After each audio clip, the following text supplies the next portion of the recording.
Hello everyone, today I am discuss about earthing system. আমাদের প্রত্যেকটা electrical ইনস্টলেশনে earthing system খুবই প্রয়োজন বা নেসেসারি। তাহলে এই আর্থিং বলতে আমরা কি বুঝি? The term earthing means connecting the neutral point of a supply or non-current carrying metal parts used in electrical system to the general mass of earth by wear of negligible resistance। অর্থাৎ কি, যে আমাদের electrical সিস্টেমে যে neutral point রয়েছে বা নন current carrying যে metal parts আমরা ইউজ করি, সেই মেটাল পার্টস কিংবা নিউট্রাল পয়েন্টকে আমরা একটা নেগলিজিবল রেজিস্ট্যান্সের থ্রু দিয়ে আর্থের সাথে কানেক্ট করি।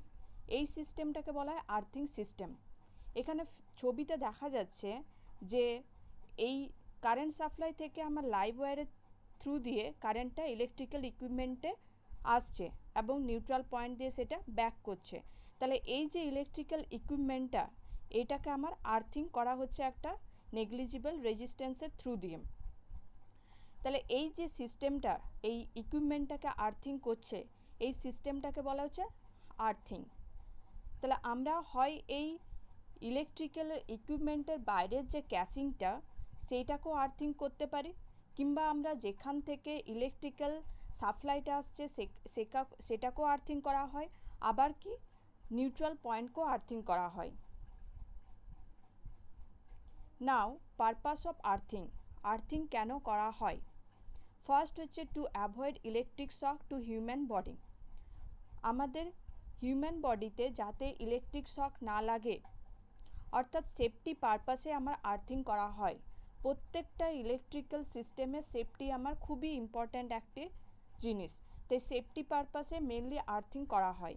তাহলে ফার্স্ট যে ফিগারটা, এই ফিগারে দেখা যাচ্ছে কি, যে এখানে ইলেকট্রিক্যাল ইকুইপমেন্টটাতে কোনো ধরনের, এই যে ইলেকট্রিক্যাল ইকুইপমেন্টটা, এটাতে কোনো ধরনের আর্থিং করা নেই। এরপর কি হচ্ছে, যদি এই ইলেকট্রিক্যাল ইকুইপমেন্টের কোনো লাইভ ওয়্যার, যদি এই যে লাইভ ওয়্যার, এই লাইভ ওয়্যারটা যদি ইলেকট্রিক্যাল ইকুইপমেন্টের সাথে টাচ হয়ে যায়, ইলেকট্রিক্যাল ইকুইপমেন্টের সাথে টাচ হয়ে যায় যদি লাইভ ওয়্যারটি, তাহলে কি হবে, আমাদের যে হিউম্যান, সে যদি এই ইকুইপমেন্টকে টাচ করে, তাহলে হিউম্যানের থ্রু দিয়ে কারেন্টটা পাস করবে, ফলে হিউম্যান শক খাওয়ার সম্ভাবনা খুবই বেশি। ঠিক আছে, অর্থাৎ কি লাইভ ওয়্যারটা যদি ইলেকট্রিক্যাল ইকুইপমেন্টের সাথে টাচ হয়ে যায় এবং যদি কোনো রকমের আর্থিং না থাকে ইকুইপমেন্টে, হিউম্যান এখন সেই ইকুইপমেন্টটার যদি টাচ করে, তাহলে এই হিউম্যানের থ্রু দিয়ে কারেন্টটা পাস করে এবং হিউম্যান ইলেকট্রিক শক খাওয়ার চান্স থাকে। কিন্তু সেকেন্ড ফিগারে কি দেখা যাচ্ছে? সেকেন্ড ফিগারে দেখা যাচ্ছে যে এই ইকুইপমেন্টটাকে আর্থিং করা হয়েছে। তাহলে ইকুইপমেন্টটাকে যখন আর্থিং করা হচ্ছে, প্রথমত আর্থিং ওয়্যারের রেজিস্ট্যান্সটা খুব কম হয় হিউম্যান বডির থেকে। তাহলে এই লাইভ ওয়্যার যখন ইলেকট্রিক্যাল ইকুইপমেন্টের সাথে টাচ হওয়া সত্ত্বেও আমার সেই কারেন্টটা পাস করছে এই আর্থ ওয়্যার দিয়ে, হিউম্যান ইলেকট্রিক্যাল ইকুইপমেন্টকে এই পজিশনে টাচ করলেও কোনো ধরনের শক খায় না, কারণ কারেন্টটা আমার আর্থিংয়ে চলে যাচ্ছে। তাহলে এর মাধ্যমে আমরা কোনো ধরনের শক খাচ্ছি না। 2 নম্বর পয়েন্টে বলছে to avoid risk of fire due to earth leakage current through unwanted path. এখানে যদি কোনো ধরনের বডি না থাকে, ঠিক আছে, তাহলে কি হয়, একটা আনওয়ান্টেড পাথ দিয়ে কারেন্টটা পাস করে। যদি আর্থিং না থাকে তখন সেটা আনওয়ান্টেড পাথ দিয়ে কারেন্টটা পাস করে, যার ফলে কি হয়, একটা হটস্পট তৈরি করে। এবার সেই হটস্পটের জন্য সেখানে একটা রিস্ক অফ ফায়ার থেকেই যায়। তাহলে যদি সেখানে আর্থিং অর্থাৎ কারেন্ট পাসের একটা মাধ্যম দেওয়া হয়, তাহলে সেই আর্থিং দিয়ে কারেন্টটা পাস করবে, ফলে সেখানে কোনো ধরনের হটস্পট ক্রিয়েট হবে না এবং ফায়ার লাগারও চান্স থাকবে না। তাহলে এই হলো পারপাস অফ আর্থিং। নেক্সট হচ্ছে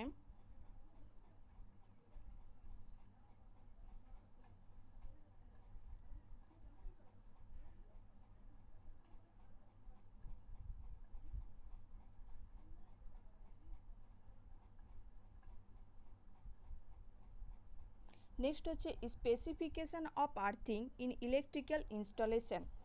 আমাদের যে ইলেকট্রিক্যাল ইনস্টলেশনে আর্থিং করা হয় তার কিছু স্পেসিফিকেশন থাকে। ফার্স্ট কি, যে distance of earth from building is 1.5 metre. Building থেকে আমার যে আর্থিং সিস্টেমটা ইনস্টল করা হয় তার ডিস্টেন্সটা হবে 1.5 মিটার। ঠিক আছে। সেকেন্ড কি, সেকেন্ড হচ্ছে যে সাইজ, যে আর্থ কন্টিনিউটি কন্ডাক্টরটা দিয়ে সমস্ত ইলেকট্রিক্যাল ইনস্ট্রুমেন্টকে আমরা আর্থিং করব তার সাইজটা, তার ক্রস সেকশনাল এরিয়াটা 2.9 mm স্কোয়ার বা 14 SWGর কম হবে না। যদি ক্রস সেকশন এরিয়াটা এর থেকে কম নিই তাহলে রেজিস্ট্যান্সটা বেড়ে যাবে, এবং রেজিস্ট্যান্সটা বেড়ে গেলে সেটা কারেন্ট ফ্লোয়িংয়ের ক্ষেত্রে ইজিলি হবে না। মেন আমার প্রয়োজন যাতে আর্থওয়্যার দিয়ে কারেন্টটা ইজিলি ফ্লো করে।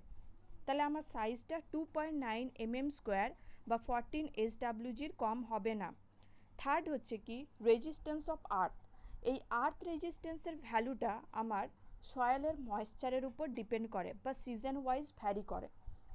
কী রকম, যদি সয়েলটা ড্রাই থাকে তাহলে রেজিস্ট্যান্স দেখা যায় বেড়ে যায়, এবং সয়েলটা যদি ময়েশ্চার থাকে তাহলে রেজিস্ট্যান্স কম থাকে। তাই সবসময় চেষ্টা করা হয় যাতে আর্থ যে রেজিস্ট্যান্স সেটাকে কম রাখা, যাতে ইজিলি সেই কারেন্টটা ওই পাথ দিয়ে পাস করে।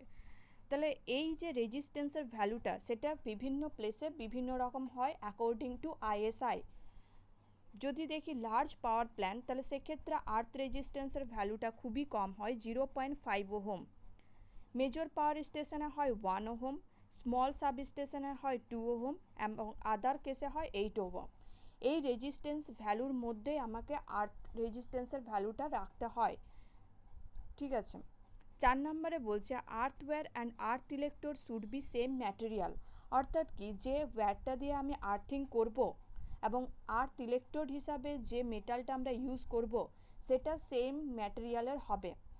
আর্থওয়্যারটা অ্যালুমিনিয়াম বা আর্থ ইলেকট্রোডটা কপার, এরকম দুটো আলাদা ম্যাটেরিয়াল আমরা ইউজ করব না, কারণ কি আমাকে রেজিস্ট্যান্সটা সেম রাখতে হবে।